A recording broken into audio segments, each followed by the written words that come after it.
ओम नमः शिवाय.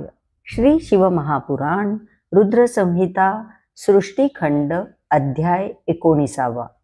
कुबेराला शिवजींकडून वरदान. श्री गणेशाय नमः. ब्रह्मदेव नारदांना म्हणाले, हे मुने, आता मी तुला कुबेराची शिवजींशी कशी मैत्री झाली ते सांगतो. पहिल्या पद्मकल्पात माझा मानसपुत्र पुलस्त्य याला विश्रवा नावाचा पुत्र झाला. त्याचा पुत्र वैश्रवण याने महान तपश्चर्या करून शंकरांना प्रसन्न करून घेतले.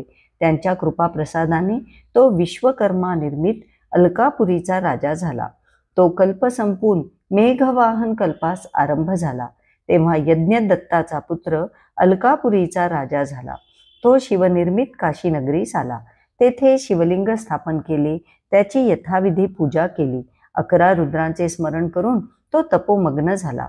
त्याने 10,000 वर्षे इतकी खडतर तपश्चर्या केली की त्याची हाडे व चर्मच शिल्लक राहिले.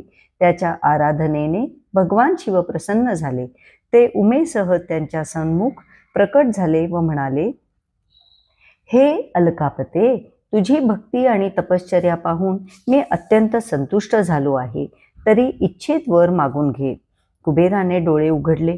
समोर भगवान शंकर उभे आहेत हे पाहून त्याला परमानंद झाला, पण त्याचे अत्यंत प्रखर तेज त्याला सहन होईना. तो पटकन डोळे मिटले व म्हणाला, हे प्रभू, तुम्हाला नमस्कार असो. तुम्ही माझ्या नेत्रांना सामर्थ्य द्या, म्हणजे तुमचे पावन चरण व तुमचे स्वरूप व्यवस्थित पाहू शकेल. त्याचे म्हणणे मान्य करून शिवजींनी त्याला हाताने स्पर्श केला. तेव्हा त्याला दिव्य दृष्टी प्राप्त झाली. त्याने डोळे उघडले. सर्वप्रथम त्याला उमा दिसली. तिचे असीम सौंदर्य पाहून मोठे आश्चर्य वाटले. भगवान शंकराच्या शेजारी ती सर्वांग सुंदरी कोण आहे? हिचे रूप, हिचे लावण्य, हिचे तेज सर्वच अद्भुत आहे. हिने असे कोणते तप केले ज्यामुळे हिला शिवजी समीप राहण्याचे सौभाग्य प्राप्त झाले? असा विचार करत तो तिच्याकडे वारंवार दृष्टी रोखून पाहू लागला. त्यामुळे त्याचा डावा डोळा फुटला. उमेलाही राग आला. ती शंकरांना म्हणाली, नाथ, हा दुष्ट तपस्वी कोण आहे? हा माझ्याकडे एकसारखा पाहत आहे. माझे रूप, लावण्य, सौभाग्य याविषयी याच्या मनात असूया निर्माण झाली आहे. तिचे बोलणे ऐकून शंकरांना हसू आले. ते म्हणाले, उमे, हा तुझा पुत्र आहे. हा दुष्ट विचाराने तुझे सौंदर्य न्याहाळत नसून याच्या तपापेक्षा तुझे तप किती श्रेष्ठ आहे याचा विचार करत आहे. भगवान महादेवांनी उमेचे समाधान केले. मग ते यज्ञदत्ताच्या पुत्राला म्हणाले, वत्सा, मी तुला उत्तम वर देतो. तू समस्त निधींचा अधिपती होशील, गुह्यकांचा राजा होशील, यक्ष किन्नरांचा अध्यक्ष होशील. तू सर्वांना धन देणारा होशील. मी तुझ्याशी मैत्री करून नेहमी तुझ्या समीप राहीन. अलकापुरीजवळच निवास करीन. ही तुझी माता उमा आहे.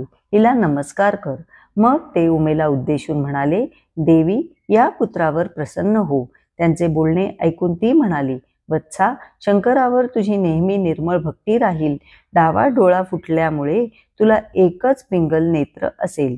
महादेवांनी तुला योग्यतेवर दिलेले आहेत, त्यामुळे तू कृतार्थ होशील. माझे रूप पाहून तुला ईर्ष्या वाटली म्हणून तू कुबेर नावाने प्रसिद्ध होशील. कुबेराला वरदान देऊन भगवान शिव उमेसहित स्वस्थानी गेले. कुबेर अलकावतीस गेला. अशा प्रकारे शिवजींची आणि कुबेराची मैत्री झाली. त्याला दिलेल्या वचनानुसार महेश्वरांनी अलकापुरीजवळ कैलासावर आपले स्थान केले. अध्याय 19 समाप्त. ओम नमः शिवाय.